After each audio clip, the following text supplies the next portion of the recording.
Dr. Elena Vasquez pressed her face against the cold metal wall of the observation deck, watching the endless stars drift past the research station's viewport. 3 months into their deep space mission studying gravitational anomalies, and she still felt the same wonder every time she looked out into the void. The Kepler research station housed 43 scientists from various Earth colonies, but somehow she always found herself drawn to this particular viewing area during the night shift. "Can't sleep again?" a familiar voice asked behind her. Elena turned to see Marcus Chun approaching with 2 steaming cups of what passed for coffee on the station. He was an unremarkable man in most ways, average height, brown hair that always seemed slightly messy, and gentle brown eyes behind wire-rimmed glasses. Marcus worked in maintenance, keeping the station's life support systems running smoothly. Most of the research staff barely noticed him, but Elena had always found his quiet presence comforting. "The readings from Sector 7 are still bothering me," she said, accepting the warm cup gratefully. "The gravitational distortions don't match any known phenomena." "It's like space itself is being twisted by something we can't detect?" Marcus nodded thoughtfully, sipping his coffee. "Maybe whatever's causing it isn't supposed to be detected. At least, not by our current technology." Elena glanced at him curiously. For a maintenance worker, Marcus often made surprisingly insightful observations about their research.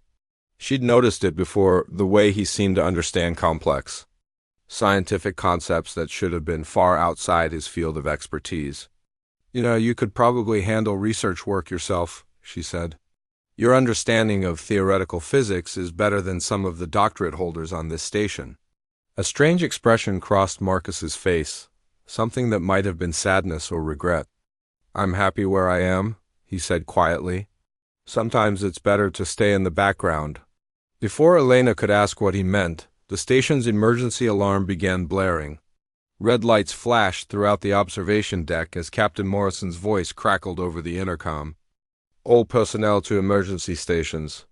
We have incoming vessels of unknown origin. Repeat, unknown vessels approaching the station." Elena's heart raced as she and Marcus hurried toward the main control center. Through the corridor windows, she could see shapes moving against the starfield, sleek, angular craft that seemed to bend light around them. They moved with impossible grace, defying the laws of physics as she understood them. The control center was chaos when they arrived. Scientists and crew members crowded around the main display screens, watching as the alien vessels took positions around the research station. Captain Morrison stood at the center, barking orders to his communications officer. "Any response to our hail attempts?"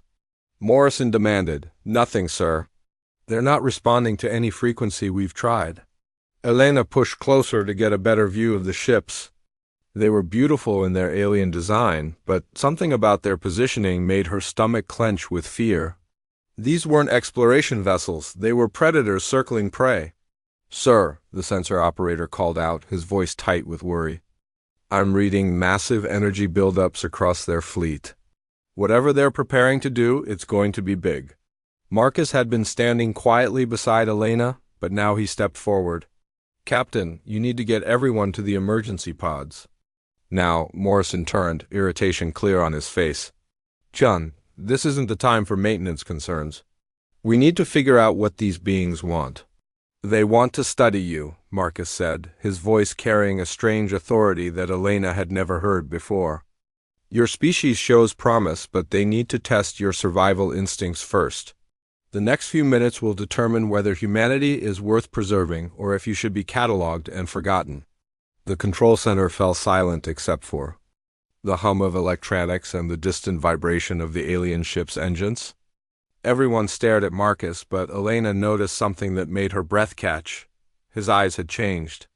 They still looked brown from a distance, but now she could see flecks of gold that seemed to move and shift like tiny stars. "Chun, what the hell are you talking about?" Morrison snapped. "I'm talking about the hegemony," Marcus replied calmly. "A collective of species that has claimed this section of the galaxy for the past 50,000 years. They've been watching Earth since your people first looked up at the stars and wondered if they were alone. Your expansion into deep space has finally caught their attention." Elena felt the world tilting around her. This was Marcus, quiet, ordinary Marcus, who fixed air recyclers and made terrible jokes during lunch breaks. But the man standing before them now spoke with absolute certainty about things that should have been impossible for him to know. "How do you know this?" she whispered. Marcus turned to her, and for a moment his expression softened with something that might have been affection. "Because I've been waiting for this moment for 3 years, Elena, waiting and hoping that when it came, humanity would prove worthy of what I believe you can become." The alien ship suddenly blazed with energy, and new alarms began screaming throughout the station. The lights flickered as some kind of scanning beam, washed over them. Elena could feel it somehow, a tingling sensation that seemed to reach into her very thoughts. "They're reading our minds," someone screamed. "They're inside our heads." Marcus closed his eyes and took a deep breath. When he opened them again, the gold flecks had spread, turning his irises into swirling galaxies of light. "Not yours," he said quietly. "They're reading mine." The scanning stopped abruptly, and the alien ships began moving into new formations. Elena watched in fascination and terror as the sleek vessels arranged themselves in perfect geometric patterns around the station. "Marcus," she said, reaching out to touch his arm. "What's happening to you?" He looked down at her hand on his sleeve, then back up to her face. The gentleness was still there, but now it was layered over something vast and ancient and utterly alien. "I'm remembering who I really am," he said. "And more importantly, I'm about to show the hegemony exactly what humans are capable of when they're properly motivated." The station shuddered as the alien ships fired some kind of energy pulse. Emergency lighting kicked in as main power failed, casting everything in hellish red shadows. Through the viewports, Elena could see the hull beginning to buckle under whatever force the aliens were applying. "They're testing the station's structural integrity," Marcus explained, his voice impossibly calm. "In about 30 seconds, they'll determine that the metal alloys and engineering techniques used in construction are insufficient for deep space survival. Then they'll mark humanity as a species lacking the technological sophistication for galactic citizenship. Can we stop them?" Captain Morrison asked, and Elena was amazed to hear actual deference in his voice. Marcus smiled, and it was nothing like his usual gentle expression. This smile held the promise of stars being born and worlds being remade. "We're not going to stop them, Captain. We're going to give them a demonstration they'll never forget." The transformation began with Marcus's hands. Elena watched in fascination and growing horror as his fingers elongated, becoming more graceful and somehow more purposeful. The skin took on a subtle luminescence, as if lit from within by starlight. But it was his face that truly changed. The ordinary features she'd grown to care about over the past months shifted into something that was still recognizably Marcus, but infinitely more. "Stay back," he said softly, not unkindly, as several crew members instinctively moved away from him. "This is going to be disorienting for everyone." The station groaned around them as the alien assault intensified. Through the viewports, Elena could see sections of the outer hull beginning to separate. The hegemony ships had formed a perfect sphere around the research station, each vessel maintaining exact distance and trajectory as they systematically tore the human construction apart. "They're not trying to kill us," Marcus explained, his voice now carrying harmonics that seemed to resonate in Elena's bones. "They're conducting a stress test. How do humans react when faced with technological superiority? Do you panic? Do you surrender? Do you try to negotiate from a position of weakness?" Captain Morrison stepped forward, his military training overriding his shock at Marcus's transformation. "And what would be the correct response?" "There isn't one," Marcus replied, his golden eyes now clearly visible to everyone in the control room. "At least, not for most species. The hegemony has conducted this same test on over 400 different civilizations. 387 of them failed." Elena found her voice despite the chaos around them. "What happened to the 13 that passed?" Marcus turned to her and she saw something that made her heart skip: pride. He was proud of her for asking the right question, for thinking beyond their immediate survival to the larger implications. "They became members of the hegemony," he said. "Junior partners at first, but full citizens eventually." They gained access to technologies and knowledge that allowed them to transcend their biological limitations. Some of them are so advanced now that they're barely recognizable as the species they once were. Another section of the station's hull peeled away like flower petals, exposing one of the research labs to vacuum. Emergency bulkheads slammed shut, but Elena could see the fear in everyone's faces. They were watching their world being methodically dismantled by forces beyond their comprehension. "Marcus," Elena said urgently, "if you know what's happening, if you're somehow connected to these beings, can't you make them stop?" The expression that crossed his transformed features was complex regret, determination, and something that might have been love. "I could," he admitted, "but that would rob humanity of the chance to prove itself. The hegemony doesn't accept intervention or favoritism. Every species must face this test on their own merits." "But you're human," Dr. Petrov protested from across the room. "Aren't you?" Marcus was quiet for a long moment, his gaze fixed on the alien ships outside. When he finally spoke, his words carried the weight of long-buried secrets. "I was human once. Born in Neo, Singapore in 2387, I had a normal childhood, normal dreams. I wanted to be an engineer, maybe help design the ships that would carry our species to distant stars." He paused, his golden eyes reflecting the emergency lights. "When I was 23, I was selected for the Deep Space Communication Project. We were trying to establish contact with potential extraterrestrial intelligence." Elena felt a chill that had nothing to do with the station's failing life support. "You made contact." "I made contact," Marcus confirmed. "The hegemony had been monitoring our transmissions for decades, waiting to see if we were sophisticated enough for formal communication. When they determined that we were ready for preliminary contact, they chose me as their initial liaison." The station shuddered again, more violently this time. Several screens went dark, and Elena could hear the distant sound of bulkheads straining against decompression. "They offered me a choice," Marcus continued, his voice growing stronger as his transformation accelerated. "I could return to Earth and report what I'd learned, potentially causing panic and premature attempts at military response. Or I could allow them to enhance me, to make me something that could serve as a bridge between our species when the time came." Captain Morrison's face was pale with understanding. "You've been watching us. All this time you've been their spy?" "Their guardian," Marcus corrected firmly. "The hegemony doesn't need spies. Their technology makes surveillance trivial. But they needed someone who understood both species, someone who could guide humanity's development toward this moment." Elena stepped closer to him, ignoring the warnings from other crew members. Up close, she could see that his transformation was far from complete. His hair had taken on the same inner light as his skin, and when he moved, there was a fluid grace that spoke of enhanced muscle and bone structure. "Why didn't you tell me?" she asked quietly. "We talked almost every day. You listened to my theories about gravitational anomalies, helped me work through complex equations. Why keep this secret?" Marcus reached out slowly, giving her time to pull away if she wanted. When she didn't, he cupped her face in his transformed hand. His skin felt warm but somehow electric, as if energy was flowing just beneath the surface. "Because I needed to understand what humanity could become without outside influence," he said. "I needed to see your species as it truly is, your curiosity, your resilience, your capacity for both creation and destruction. Everything I learned, everything I observed, would factor into this moment."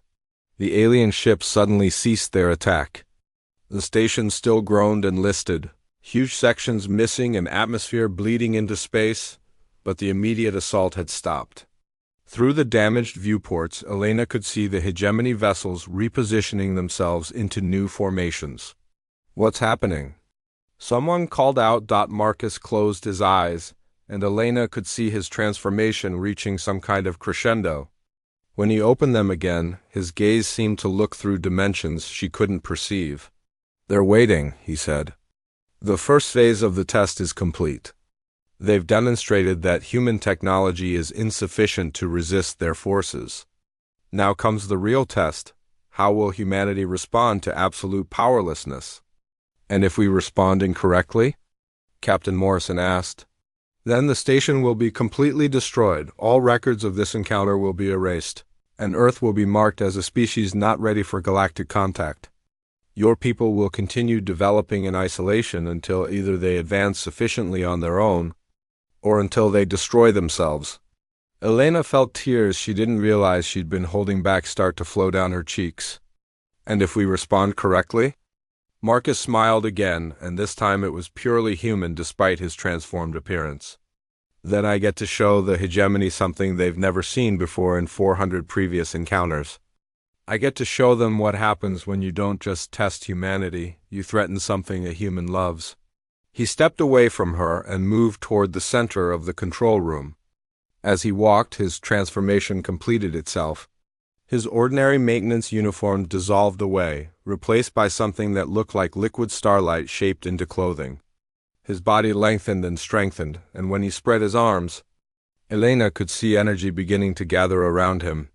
Elena, he said without turning around, I want you to know that every conversation we shared, every moment we spent together, was real. The person you knew was still me, even if he wasn't all of me. Marcus, what are you doing?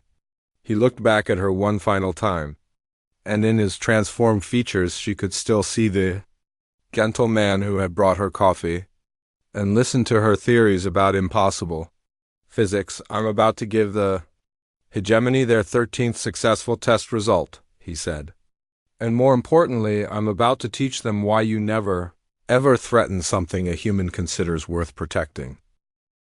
The energy that began building around Marcus was unlike anything Elena had ever witnessed, even in her years studying exotic physics phenomena. It wasn't the harsh electricity of human technology or the cold fusion of their reactors. This energy seemed alive, pulsing with patterns that hurt to look at directly but somehow made perfect sense to her scientific mind. Everyone needs to step back, Marcus said, his voice now carrying undertones that seemed to vibrate through the station's hull itself. What I'm about to do is going to strain the remaining structural integrity. Elena wanted to move closer instead of farther away. Despite everything that was happening, despite the impossibility of Marcus's transformation, she felt an overwhelming need to understand what he was becoming. This was the greatest scientific discovery in human history, and it was happening to someone she cared about. The hegemony ships are repositioning again, Captain Morrison reported, his training helping him focus on immediate tactical concerns even in the face of the impossible. They're forming some kind of new pattern around us? Marcus nodded without taking his attention away from the energy he was gathering. They're establishing observation posts. What they're about to witness has never been recorded in their databases. A human who has been enhanced by their technology, but who has retained his core humanity, choosing to protect his birth species rather than serve his adopted civilization. Dr. Petrov, who had been silent since Marcus's revelation, suddenly spoke up. This is exactly what they wanted, isn't it? They've been manipulating events to create this exact scenario. No, Marcus replied, and there was genuine surprise in his voice. This is the one outcome they never predicted. Their psychological model suggested that any human granted their enhancements would inevitably develop loyalty to the hegemony. The process is supposed to fundamentally alter not just the body, but the mind and spirit as well. Elena felt a surge of pride that surprised her with its intensity, but it didn't work on you. It worked exactly as designed, Marcus said, his transformation now complete enough that he seemed to glow with inner light. I can feel their knowledge flowing through me. I understand technologies that won't be developed by human science for thousands of years. I can perceive dimensions of reality that your current sensory apparatus can't even detect. He paused, turning to look directly at her. But I also remember what it felt like to laugh at your terrible jokes about quantum mechanics. I remember the way you scrunch up your nose when you're thinking through a difficult problem. I remember being ordinary and finding that ordinary life beautiful enough to be worth preserving. The hegemony ships began broadcasting something. Not words or images, but pure information that somehow translated itself directly into their minds. Elena staggered under the weight of concepts that her brain wasn't equipped to process. Anomaly detected, enhanced entity demonstrating aberrant loyalty patterns, requesting clarification of intent. Marcus straightened, and when he replied, his words carried the same impossible directness as the alien communication. Intent is protection of birth species. Intent is demonstration of human adaptive capability. Intent is expansion of hegemony. Understanding regarding species classification. Elena could feel the tension building in the space around them. The alien ships began moving in complex patterns, and she realized they were having some kind of debate or discussion at speeds far beyond human comprehension. "They're confused," Marcus explained, his attention split between the aliens and the humans in the control room. In 400 previous tests, they've never encountered a situation where one of their enhanced agents chose to actively oppose them. "What does that mean for us?" Captain Morrison asked. "It means we're in uncharted territory," Marcus replied. "The standard protocols don't account for this scenario." Elena watched as the energy around Marcus continued to build, creating patterns in the air that seemed to bend light and space around them. She found herself thinking about the gravitational anomalies. They'd been studying the impossible distortions in Sector 7 that had brought the research station to this region of space. "Marcus," she said suddenly, "the anomalies we've been detecting, you've been creating them, haven't you?" His expression showed approval at her deduction. "I've been preparing," he admitted. "The hegemony's test protocols require the target species to be isolated and unable to call for help. But they also require the test to be fair, no outside interference in either direction." Elena's mind raced as she began to understand the implications. "You've been setting up some kind of field generator. Something that could level the playing field." "Something better than that," Marcus said. "I've been creating a localized space-time distortion that will allow me to temporarily access the full extent of my enhancements without the normal limitations imposed by hegemony control protocols." The alien communication resumed, more forceful this time. "Enhanced entity will submit to immediate recall. Aberrant behavior represents threat to hegemony operational security." Marcus's reply came without hesitation. "Negative, enhanced. Entity operates under prime directive to protect human species. Hegemony threat to humans triggers defense protocols." Elena saw something she hadn't expected in the patterns of energy around Marcus. They were taking on a distinctly human quality.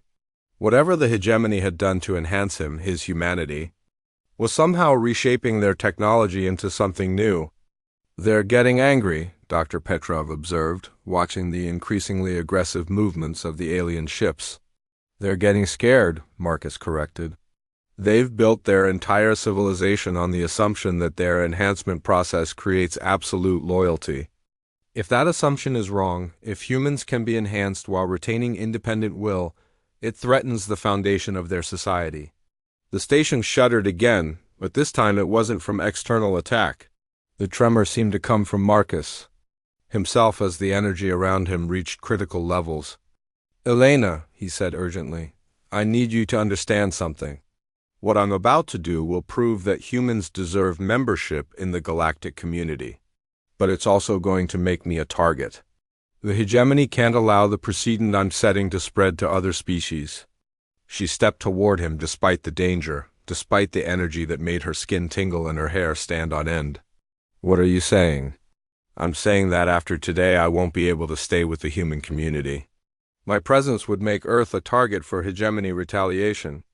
But I needed you to know that the choice to protect humanity wasn't just about abstract duty or species loyalty." Elena felt her heart breaking and soaring at the same time. "Marcus, it was about protecting the woman who made me remember what it felt like to be human," he said quietly. "Even after everything the hegemony did to change me?" The alien ship suddenly accelerated, moving into attack formation with speed that defied physics. Elena realized this was it, the moment that would determine humanity's future. Marcus raised his hands, and the energy that had been building around him exploded outward in a wave of pure force that made the space station's hull ring like a bell. Through the viewports, Elena could see the hegemony ships being pushed back by some invisible barrier. "Now," Marcus said, his voice carrying absolute authority, "let me show you what humans are really capable of." The moment Marcus released his power, Elena understood why the hegemony had never seen anything like this before. The energy that erupted from him wasn't just alien technology being used by human will, it was something entirely new, a fusion of two incompatible systems that somehow worked in perfect harmony. The barrier that surrounded the research station shimmered with patterns that hurt to perceive directly. Elena could see mathematical equations written in the energy itself, formulas that solved problems she hadn't even known existed, but underneath the impossible complexity was something beautifully simple, the same stubborn determination she'd seen in Marcus every time he refused to give up on a difficult repair job. "Magnificent," Dr. Petrov breathed, his scientific wonder temporarily overriding his fear. "He's not just using their technology, he's improving it." The hegemony ships began firing weapons that Elena couldn't have imagined in her worst nightmares. Beams of coherent gravity that should have crushed the station instantly, pulses of temporal energy that tried to age their atoms into dust, exotic matter projectiles that existed in dimensions her eyes couldn't perceive. All of it struck Marcus's barrier and simply stopped, not reflected, not absorbed, stopped, as if the concepts of attack and defense were being rewritten in real time. "Impossible," came the alien broadcast, carrying overtones of confusion and growing alarm. "Energy patterns do not conform to established physics. Request immediate analysis." Marcus's response came not as words but as pure mathematical proof, equations that Elena could somehow understand despite their impossible complexity. He was showing the hegemony exactly how he was accomplishing the impossible, by applying human creativity and adaptability to their rigid technological framework. They built their enhancements to create perfect servants, Marcus explained, his voice carrying clearly through the chaos. Beings who would think exactly like them, follow their rules, accept their limitations. But humans don't do limitations very well. Elena watched in fascination as the energy patterns around Marcus began to shift and evolve. Every attack from the hegemony ships was analyzed, understood, and then countered by an adaptation of their own technology. But the adaptations weren't following any recognizable engineering principles, they were following human intuition. "This is impossible," Captain Morrison muttered, staring at the displays that showed energy readings far beyond anything in their databases. The power levels alone should have torn the station apart. "Human stubbornness," Elena said with sudden understanding. "He's literally refusing to let physics work the way it's supposed to." "Not refusing," Marcus corrected, his attention still focused on maintaining the barrier. "Negotiating. The hegemony treats the laws of physics as absolute constraints. Humans have always treated them as guidelines, suggestions to be worked around when they become inconvenient." The alien ships suddenly stopped their attack and began broadcasting on every frequency simultaneously. Elena could feel the communication. As pressure against her thoughts, concepts too large for her mind to fully grasp. Entity designation Marcus Jun. You exceed all parameters for enhanced human capability, immediate integration, into hegemony high command authorized. Original test protocol suspended. Elena felt her heart sink. After everything Marcus had done to protect them, the aliens were simply offering him a promotion. But Marcus's response carried a tone she'd never heard from him before. Quiet. Controlled anger. Integration request denied. Human species evaluation will proceed. According to original parameters, nitrogen monoxide special considerations accepted. The silence that followed was pregnant with implications. Elena realized that Marcus wasn't just protecting humanity from the test. He was forcing the hegemony to complete it fairly. He was demanding that humans be judged on their own merits, not given a pass because of his enhanced abilities. "They're going to resume the attack," Dr. Petrov said grimly, watching the alien ships begin to move into new formations. "No," Elena said with sudden certainty. "They're going to do something worse. They're going to complete the original test." Marcus nodded approvingly. "Elena understands. The hegemony's test was never just about survival or technology. It was about how a species responds when faced with the complete destruction of everything they value.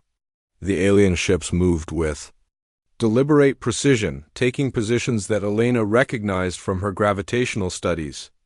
They were preparing to do something to the space around the station.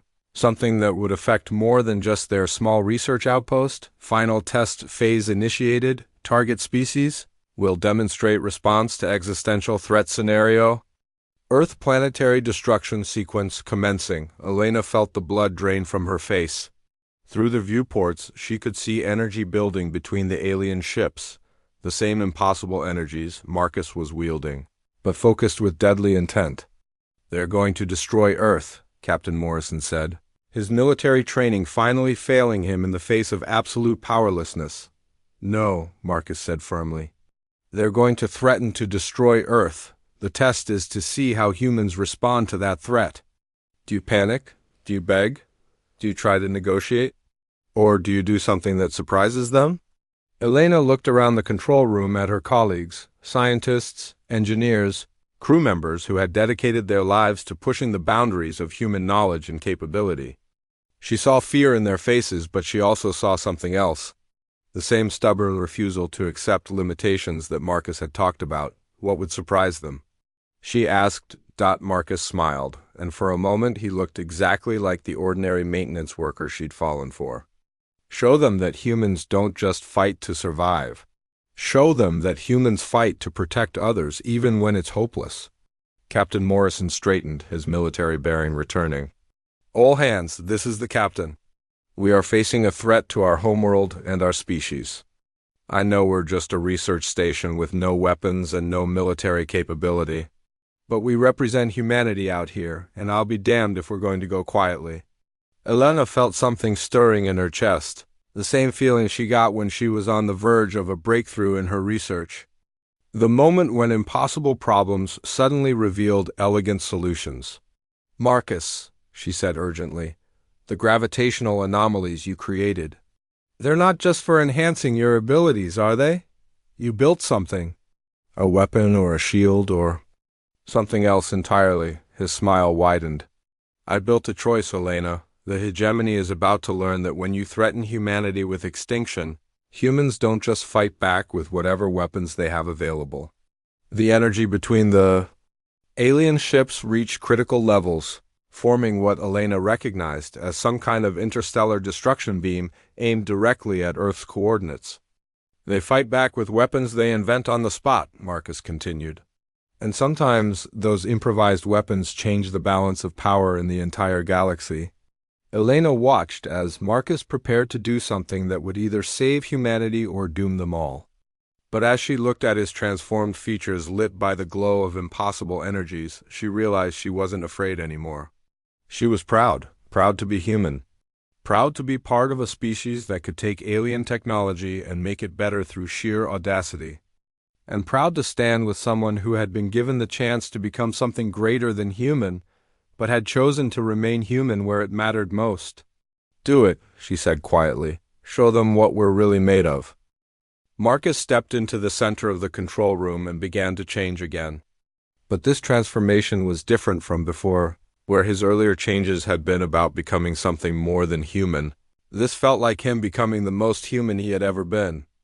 The alien enhancements didn't disappear, but they became secondary to something else. Something that Elena recognized as purely, stubbornly, magnificently human. "Computer," Marcus called out, his voice carrying new harmonics that made the station's systems respond with impossible speed. "Display tactical overview of the hegemony fleet formation." The main screen flickered to life, showing the alien ships arranged in a perfect geometric pattern around what Elena now realized was a massive energy focusing array. The beam they were preparing to fire at Earth would travel faster than light, arrive without warning, and reduce humanity's homeworld to component atoms. "They're using a standard planet killer configuration," Dr. Petrov observed, his scientific mind still functioning despite the terror of their situation. "The energy requirements alone must be staggering. Approximately 47% of their fleet's total power output," Marcus confirmed casually. which means they're committing almost half their available energy to this demonstration. It also means they have a critical vulnerability window of approximately 3 minutes while the array charges. Captain Morrison turned sharply. Are you saying we can fight back?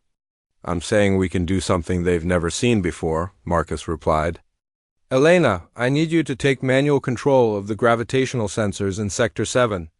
Dr. Petrov, I need you to help her recalibrate them for exotic matter detection. Elena moved to her workstation, her hands flying over the controls with practiced efficiency. Marcus, what are you planning? Something impossible, he said with a grin that was pure human mischief. The hegemony has spent thousands of years perfecting their technology, eliminating inefficiencies, optimizing every system for maximum performance. But in doing so, they've also eliminated one of the most powerful forces in the universe. Elena's fingers paused over the controls as understanding dawned. Unpredictability? Exactly. They've created a civilization that values order, control, and logical progression. They've forgotten what it's like to face an opponent who makes decisions based on instinct, emotion, and sheer bloody-minded refusal to accept defeat. The energy building between the alien ships was now visible to the naked eye, distorting the stars behind them as space itself was twisted into a weapon. Elena could feel the countdown in her bones, less than 2 minutes before Earth died. Gravitational sensors are online, she reported. I'm detecting massive space-time distortions throughout the entire region. It's like reality is becoming unstable. That's exactly what's happening, Marcus confirmed. The hegemony's planet killer technology works by creating a localized breakdown in the fundamental forces that hold matter together. But to do that, they have to temporarily weaken the barriers between dimensions. Dr. Petrov looked up from his console, his face pale with understanding. You're going to use their own weapon against them. I'm going to use their own weapon to do something they never imagined, Marcus corrected. Computer, transfer all station power to the gravitational manipulation array. Authorization, Marcus Chun, Omega 7. Elena stared at him in shock. Marcus, we don't have a gravitational manipulation array. The station isn't equipped for that kind of technology. His smile was absolutely terrifying in its confidence. We do now. I've been spending 3 years retrofitting this station's infrastructure with technology the hegemony thinks only they possess. Every repair I made, every system I upgraded, was actually preparation for this moment. The lights dimmed throughout the station as massive amounts of power were redirected. Elena could hear the hum of machinery that shouldn't have existed, feel vibrations through the deck plates that spoke of impossible energies being channeled through improvised conduits. 1 minute to Earth's destruction.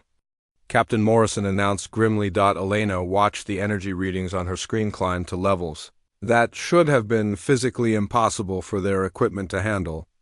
But somehow, Marcus's modifications were not only containing the power, but amplifying it in ways that violated every law of physics she knew. Marcus, she said urgently, what exactly are you about to do? He turned to face the entire control room, his transformed features radiant with determination and something that might have been joy. I'm about to prove that humans don't just adapt to impossible situations, he said. We make impossible situations adapt to us. The space around the research station began to shimmer and twist. Elena realized that Marcus wasn't just manipulating gravity, he was manipulating the fundamental structure of space-time itself. And he was doing it with a combination of stolen alien technology and human engineering that should have been completely incompatible. 30 seconds to Earth's destruction, Morrison called out. Elena, Marcus said urgently, when I activate the array, I need you to target every hegemony ship simultaneously. Don't worry about the targeting computer saying it's impossible. Just trust me.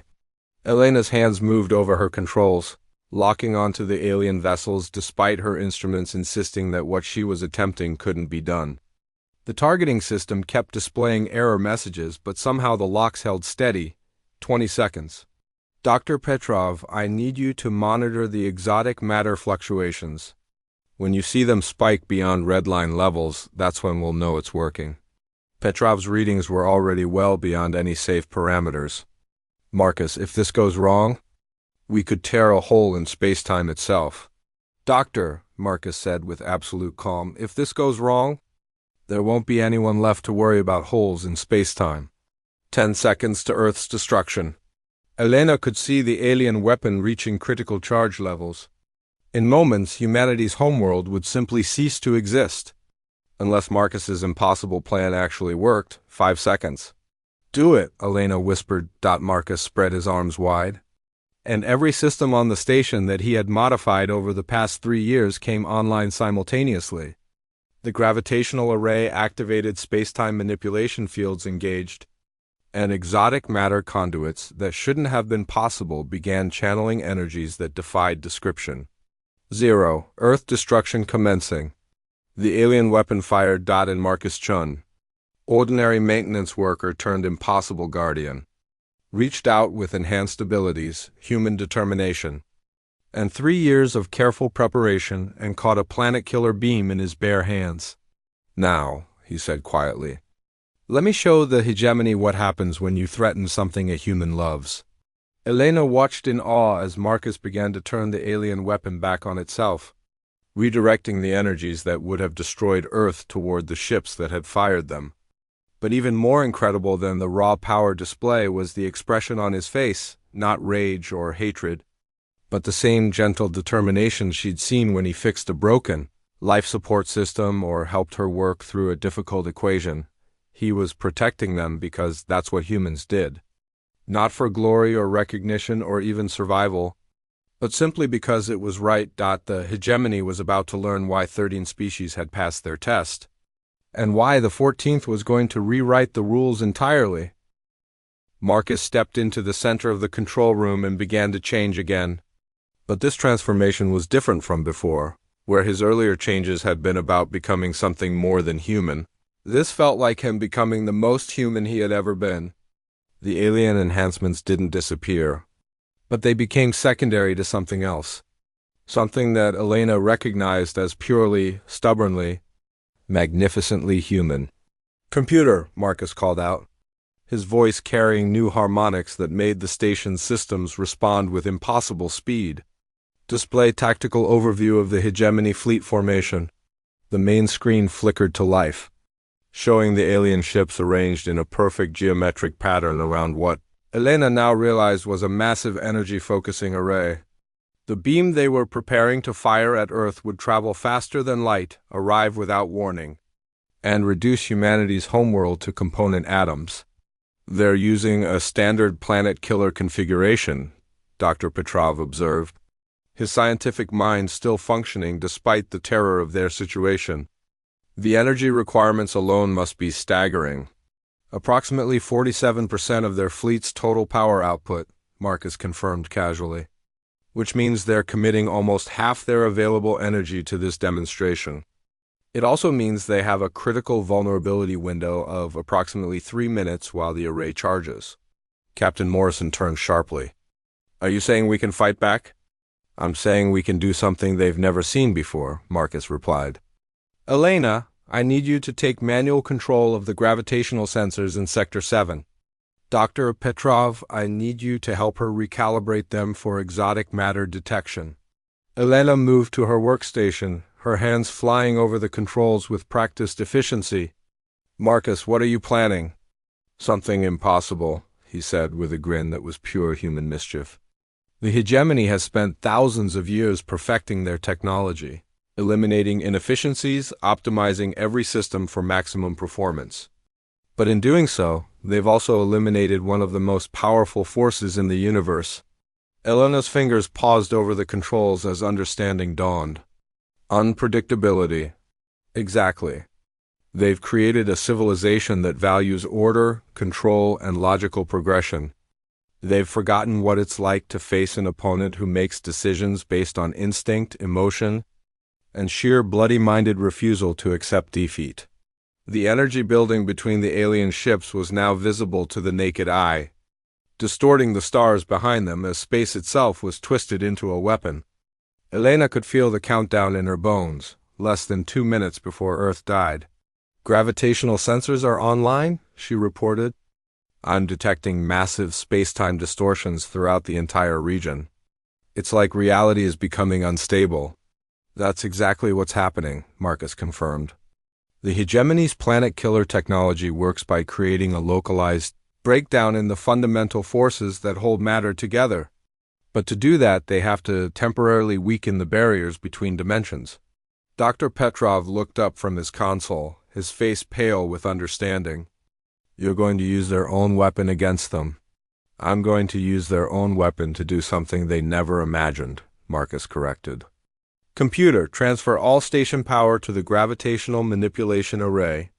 Authorization Marcus Chun Omega 7. Elena stared at him in shock. Marcus, we don't have a gravitational manipulation array. The station isn't equipped for that kind of technology. His smile was absolutely terrifying in its confidence. We do now. I've been spending 3 years retrofitting this station's infrastructure with technology the hegemony thinks only they possess. Every repair I made, every system I upgraded, was actually preparation for this moment. The lights dimmed throughout the station as massive amounts of power were redirected. Elena could hear the hum of machinery that shouldn't have existed, feel vibrations through the deck plates that spoke of impossible energies being channeled through improvised conduits. 1 minute to Earth's destruction. Captain Morrison announced grimly. Elena watched the energy readings on her screen climb to levels that should have been physically impossible for their equipment to handle. But somehow, Marcus's modifications were not only containing the power, but amplifying it in ways that violated every law of physics she knew. Marcus, she said urgently, what exactly are you about to do? He turned to face the entire control room, his transformed features radiant with determination and something that might have been joy. I'm about to prove that humans don't just adapt to impossible situations, he said. We make impossible situations adapt to us. The space around the research station began to shimmer and twist.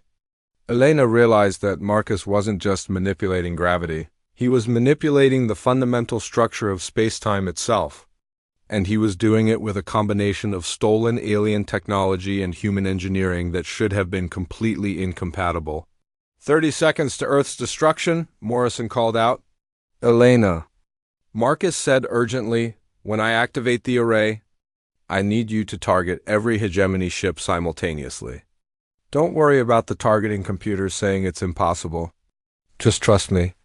Elena's hands moved over her controls, locking onto the alien vessels despite her instruments insisting that what she was attempting couldn't be done. The targeting system kept displaying error messages, but somehow the locks held steady. 20 seconds. Dr. Petrov, I need you to monitor the exotic matter fluctuations. When you see them spike beyond redline levels, that's when we'll know it's working.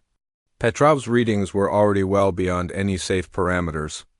Marcus, if this goes wrong, we could tear a hole in space-time itself. Doctor, Marcus said with absolute calm, if this goes wrong, there won't be anyone left to worry about holes in space-time. 10 seconds to Earth's destruction. Elena could see the alien weapon reaching critical charge levels. In moments, humanity's homeworld would simply cease to exist. Unless the moment Marcus redirected the planet-killer beam was the moment the galaxy changed forever. Elena watched in breathless amazement as the energy that should have destroyed Earth instead struck 3 of the hegemony ships, not with devastating force but with something far more unsettling precision.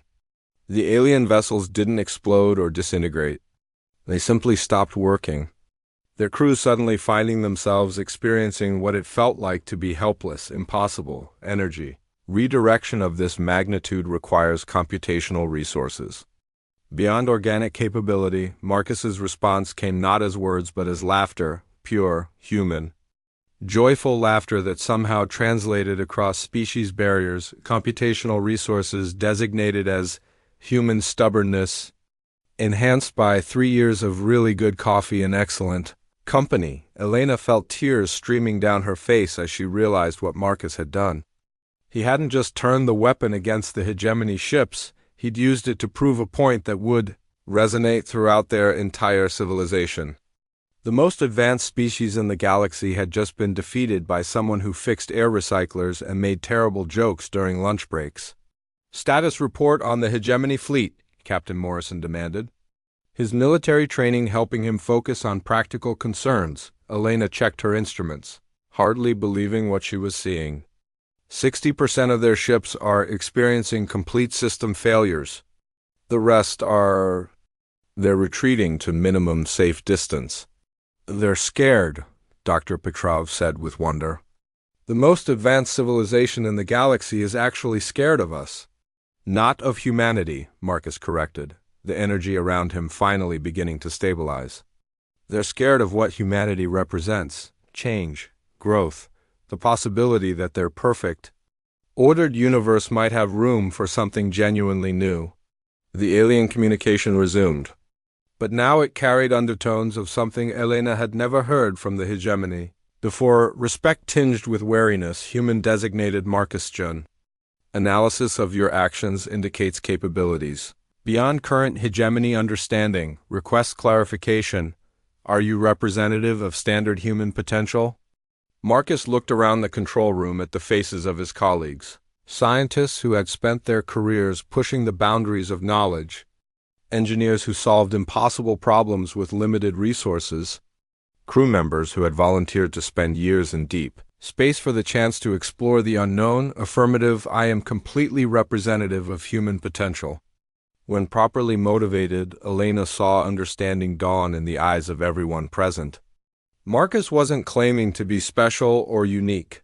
He was claiming that any human, given the right circumstances and sufficient motivation, could accomplish what he had just done. The aliens' response was immediate and startled. "This assessment requires extensive analysis. Human species. Designation under review. Original test protocols inadequate for evaluation." "What does that mean?"